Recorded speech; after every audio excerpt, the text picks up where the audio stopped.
Olá para você que nos assiste na TV 247, bom dia, boa tarde, boa noite. Eu sou Aquiles Lins, editor do Brasil 247, e este é o programa O Dia em 20 Minutos.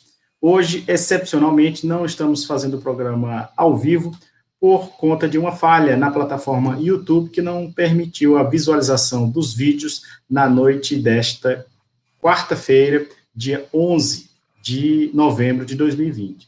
Eu estou aqui com o Jean Goldenbaum, que vai falar direto da Alemanha sobre a segunda onda da Covid-19 que tem assolado o continente europeu e também sobre as eleições nos Estados Unidos, as repercussões em torno da vitória do Donald Trump e também da derrota, né, da vitória do Joe Biden, perdão, e da derrota do presidente Donald Trump.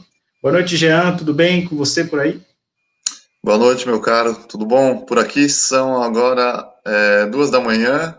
Vamos madrugada à frente aí. Bacana, obrigado pela disponibilidade em conversar conosco aí já na madrugada, né, na Alemanha, onde você se encontra.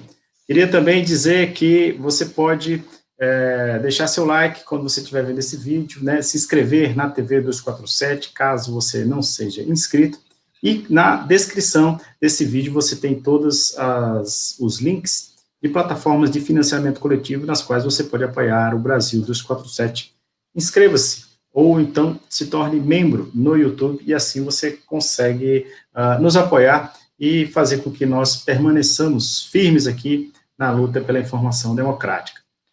Jean, vamos falar inicialmente sobre as eleições nos Estados Unidos, antes de falar sobre a Covid-19. Teve essa vitória do Joe Biden durante o fim de semana, né? A gente acompanhou, se acompanhou também. O presidente Donald Trump, até o momento, não deu nenhuma sinalização de que, no sentido de reconhecer a derrota, pelo contrário, né, tomou algumas atitudes que indicam que ele vai judicializar o processo, não permitiu a instalação de um comitê de transição ali por parte da campanha do Joe Biden, né, não dando acesso a recursos e também a informações. E hoje ele participou pela primeira vez de um evento público após a derrota, né? Como é que você está vendo esse pós-eleição lá nos Estados Unidos? Bom, a gente acompanhou as eleições muito de perto, né? Eu cobri cada momento anterior à votação, todas as tensões ligadas às incertezas, né, de como seria, afinal, essas eleições foram ímpares desde o início, não é mesmo? Por diversas razões, por razão não somente da pandemia, mas por toda a intimidação gerada por Donald Trump, a incitação de violência e tudo mais. Foi a tempestade perfeita. E como era de se esperar, ele não reconheceria a derrota quando isso ocorresse. Já estava no planejado. Agora, o quão absurdo seria, estaríamos por ver ainda, né?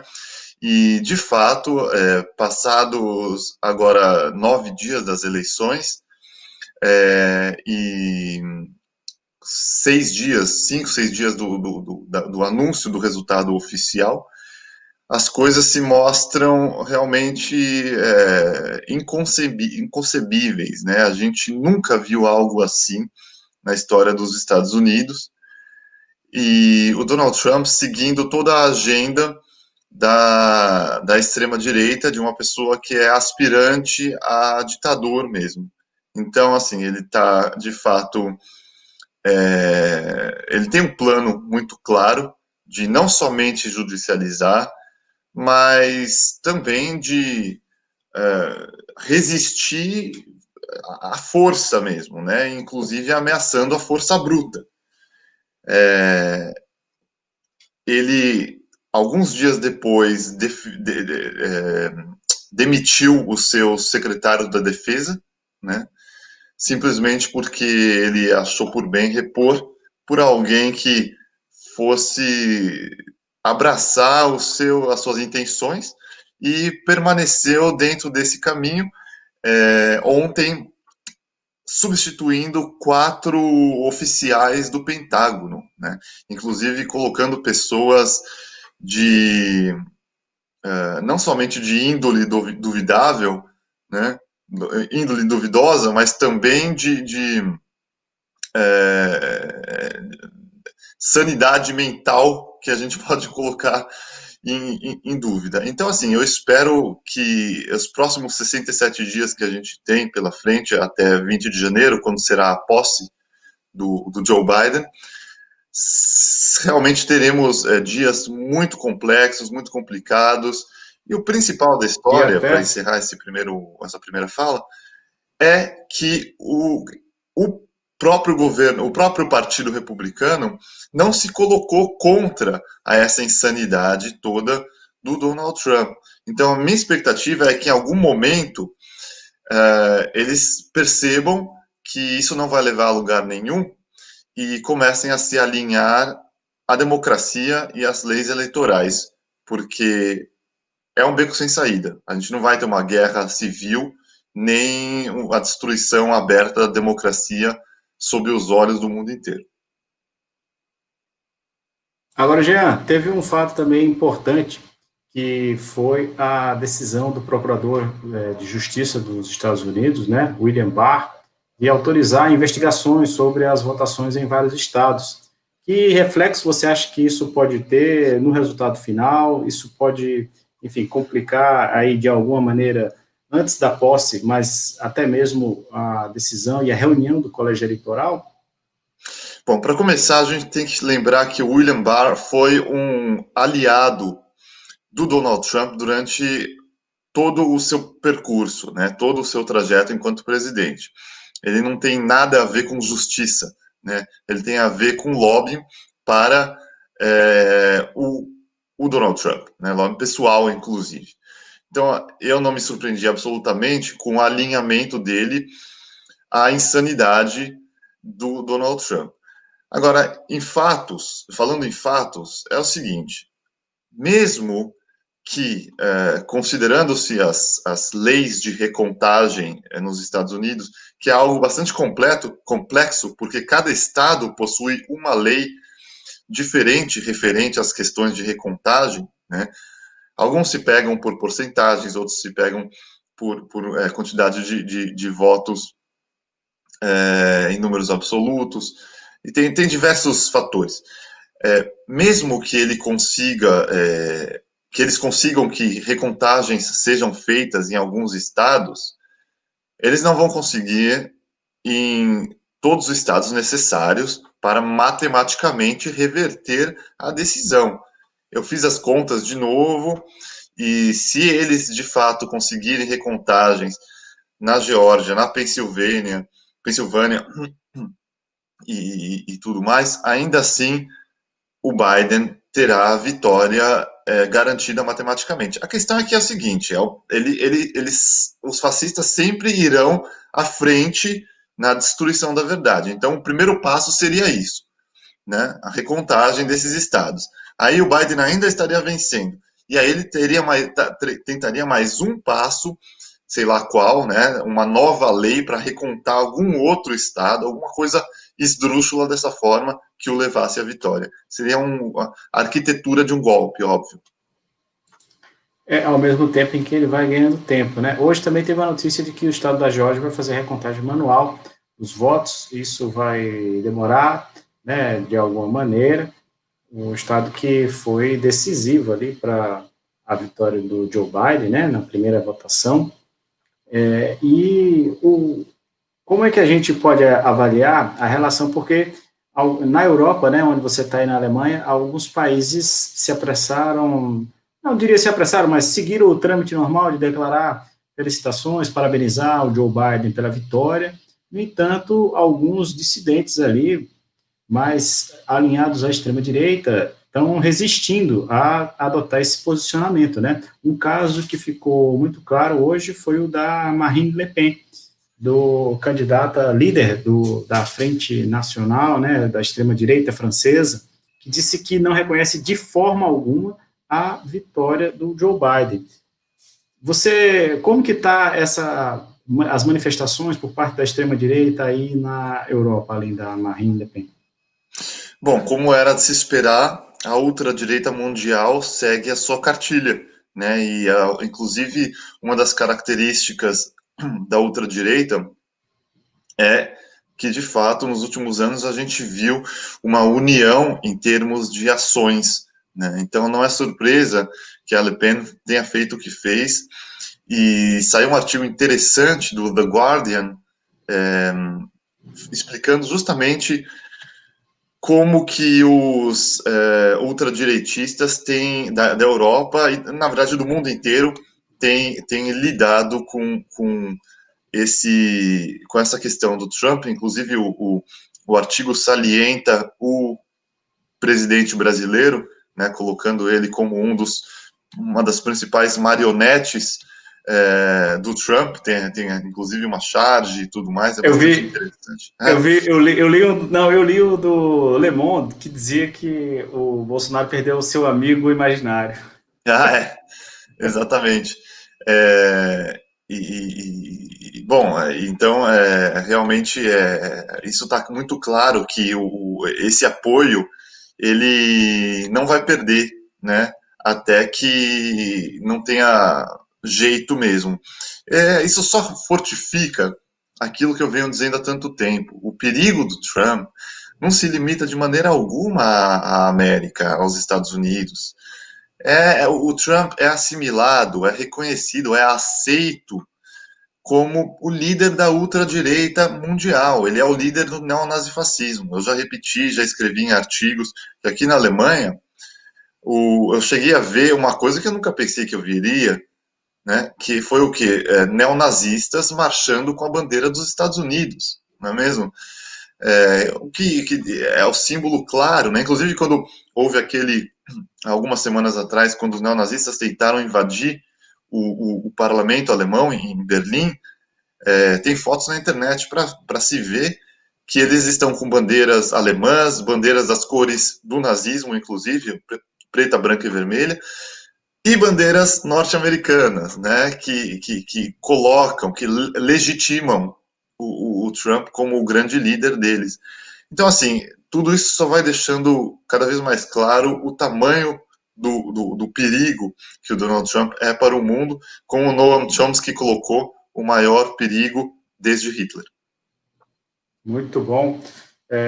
Jean, vamos destacar também que aqui no Brasil o Trump tem um aliado incondicional que não adotou uma postura que era tradicional desde a redemocratização dos presidentes brasileiros de declarar de uma maneira rápida a vitória, parabenizar o vencedor nas eleições dos Estados Unidos. Né? Estou falando do Jair Bolsonaro, que se calou até o momento, evita, enfim, dar um passo nesse sentido, enquanto, enfim, seguindo aí essa cartilha que você bem disse da extrema-direita, né? Enfim, falou grosso aqui, inclusive, em relação ao Joe Biden, dizendo que tem que usar pólvora, né? Fez um arrobo retórico, assim, patético, eu diria, mas o fato é que o Bolsonaro não reconheceu a vitória do Joe Biden e está esperando alguma reviravolta aí acontecer para que ele, enfim, mantenha esse sonho de ter o Donald Trump como aliado, porque talvez seja o seu futuro também que está em jogo, né?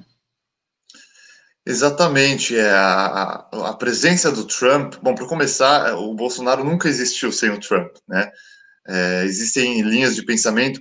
Eu, inclusive, sou convencido de que o Bolsonaro nem teria sido eleito não fosse o Trump, né? E a questão é o seguinte: a permanência do Trump não somente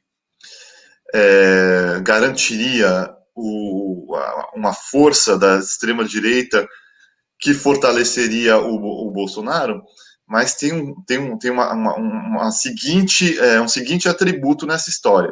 Se o Trump consegue destruir a democracia ou reverter os votos, o voto popular, que é claramente para o Biden, né, inclusive com os colégios eleitorais, ou seja, destruir o processo eleitoral e se manter no poder, isso é uma escola para o Bolsonaro fazer o mesmo em 2022, né?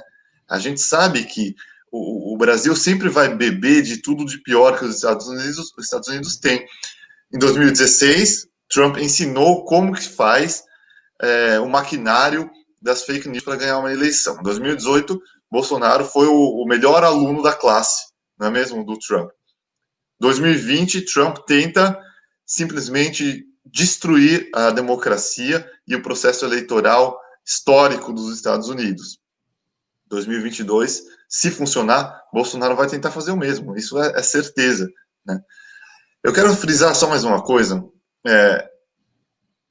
Enquanto os republicanos não aceitaram isso, continuam sem aceitar, tem uma parte dos Estados Unidos que já aceitou e começa a bater com todas as forças no Trump, e isso é decisivo.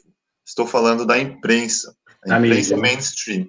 Então, assim, a partir do momento que a gente tem CNN, MSNBC, inclusive Fox, que sempre apoiou ele, Pois é. defendendo a democracia e começando a ridicularizar ele pelos seus atos, esse é o maior aliado da democracia no momento.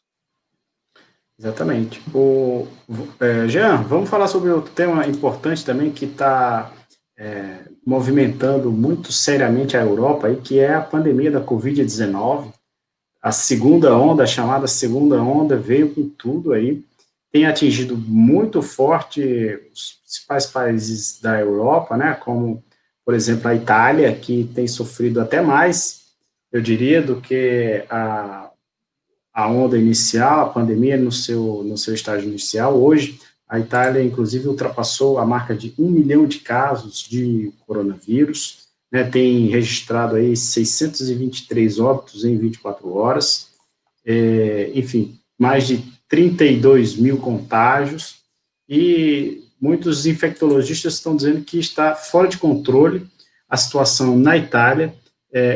Não é também muito diferente na Alemanha, né, que tem registrado aí recordes de contágio e mortos. Queria ouvir de você como que o europeu tá vendo essa segunda onda, né, e o que está sendo feito aí para combater. Bom, a, a Alemanha estava esperando já essa segunda onda, né? Então, desde que a Angela Merkel anunciou todo o primeiro lockdown e depois o processo de como lidar com as consequências do primeiro lockdown, a gente sabia que em algum momento viria um segundo, por diversas razões, né? O instituto principal aqui da Alemanha, que fica em Berlim, o Instituto Robert Koch, que é a maior autoridade em termos de ciência e saúde do país, já avisava que um dos fatores, uma das causas dessa próxima crise, né, desse aumento da crise, seria justamente a chegada do inverno, não é mesmo? Por quê? Porque no inverno as pessoas ficam todas confinadas dentro de suas casas, as casas precisam ficar fechadas, né? Então, isso seria também um dos fatores agravantes. Fora as possibilidades que ainda se estudam como mutação do vírus, né? E segundos contágios, a gente não Segundo tem os contágios, exatamente. tudo é possível, né? A gente está aprendendo sobre o vírus. Então, o que a gente tem no momento aqui na Alemanha especificamente, um segundo lockdown designado exclusivamente para novembro, né? Tudo fechou e com algumas diferenciações de estado para estado. Só escolas se mantiveram abertas, porque isso faz parte da ideologia social da Alemanha, né? Manter a máquina da educação Então, funcionando. a França também fez isso, né? Exatamente. As pessoas me perguntam bastante por essa questão das escolas, isso é um assunto até mais longo, mas o que eu posso dizer em poucas palavras é que é um assunto bastante polêmico, discutido, metade da população acha que deveria fechar as escolas também, eu acho também que deveria, mas, como eu falei, toda a estrutura educacional e o cuidado com as crianças e adolescentes é algo muito caro, caro não no sentido de preço, mas caro no sentido de querido a Precioso, né? população alemã, né? Agora, eu devo frisar que realmente a situação na Itália é a mais grave, né? A Itália está em segundo lugar em novas mortes no mundo, né? Só perdendo para os Estados Unidos. A Itália já estava em colapso, o sistema de saúde já estava em colapso na primeira onda, lembrando que o vírus entrou na Europa pela Itália, pegou a Itália meio que despreparada, né?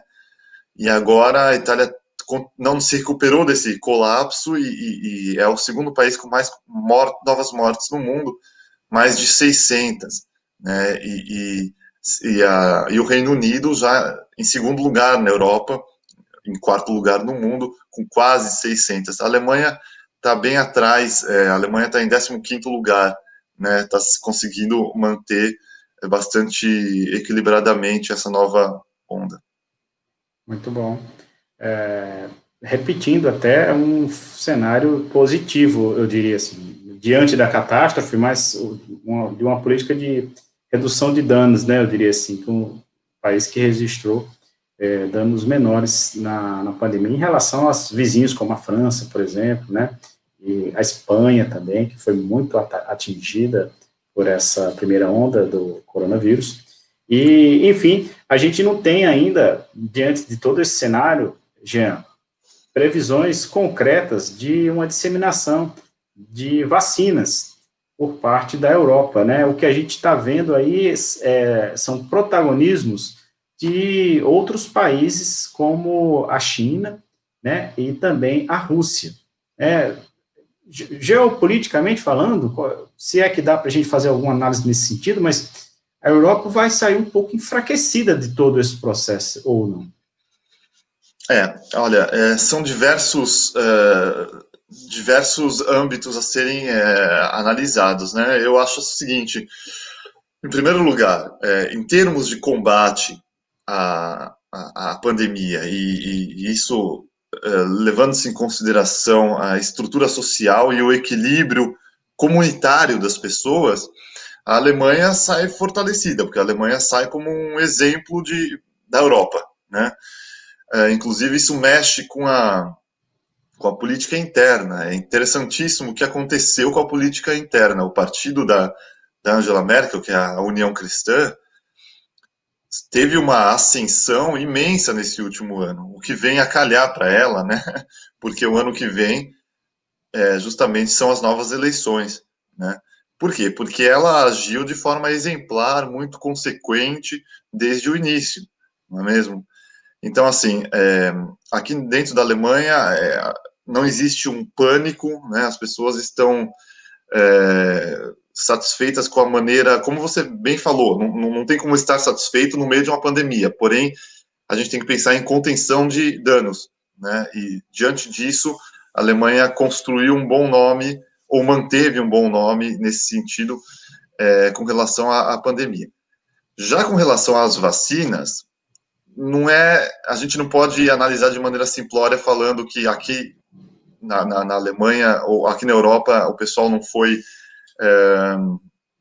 eficiente o suficiente ou não foi rápido o suficiente como China e Rússia e tudo mais.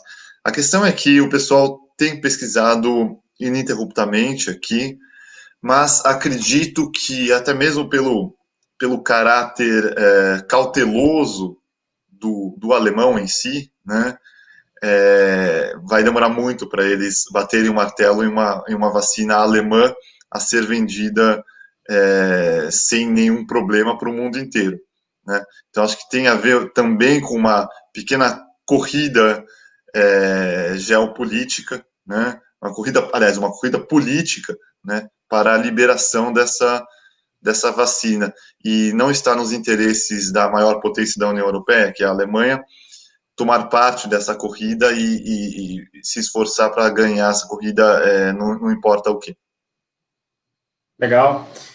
Bom, estamos chegando ao final aqui do programa de hoje. Queria agradecer ao Jean Goldenbaum pela disponibilidade e gentileza de estar falando aqui com a gente lá direto da Alemanha, onde já é madrugada. E lembrar também que nós tivemos uma pane, uma instabilidade na plataforma YouTube, que impossibilitou o programa O Dia em 20 Minutos desta quarta-feira ser transmitido ao vivo. Então, a gente vai subir na plataforma assim que o YouTube disponibilizar a visualização dos vídeos, né? E queria pedir para você, mesmo assim, deixar seu like quando você vê esse vídeo e se inscrever na TV 247, caso você não seja inscrito. Pedir também, quem puder, entrar na descrição desse vídeo e acessar alguns dos links de financiamento coletivo nos quais o 247 é inscrito, e assim você nos ajuda a manter as nossas atividades. É isso, Jean, obrigado pela participação e até a próxima. Muito obrigado, meu caro, pelo convite. Estamos aí para a próxima. Valeu, gente. Tchau, tchau. Tchau.